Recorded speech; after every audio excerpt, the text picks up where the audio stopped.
was staying in the nation's capital, but this time to budget defense. The Minister of Communications, Innovation and Digital Economy, Bosun Tijani, says the decision to approve the recent 50% increase in telecommunications tariffs is due to global inflation and rising operational costs. The minister said this after defending his ministry's budget of 12 billion naira for 2025 at the National Assembly. And TVC senior reporter Tijesu Adeoye reports. Nigerians are yet to come to terms with the recent approval by the Nigerian Communications Commission for a 50% increase in tariff on calls and data. Less than 24 hours after this announcement, the federal government also endorses this decision, stating that the adjustment aligns with broader economic trends.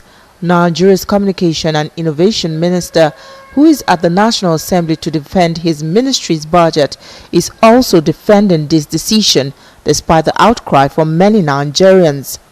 He says the decision aligns with broader economic patterns where tariffs can lead to higher consumer prices due to the added cost on imported goods. Part of the development, I think the hike is also based on inflation globally. This is a sector that has not increased price for a long time. In fact, what government has been doing is managing the situation. The companies have been crying out for a long time that they're struggling. The cost of diesel, you can imagine how much they bought diesel last year and how much it's going for this year. And this is not a problem that is unique to Nigeria. But what we've done with them is saying that telecommunication services are now extremely important to our people. So it's not something you can just increase price haphazardly. The minister also explains that the federal government of Nigeria plans to invest 6 billion naira to deploy 90,000 kilometers of fiber optic cable, expanding the country's capacity from 35,000 kilometers to 125,000 kilometers.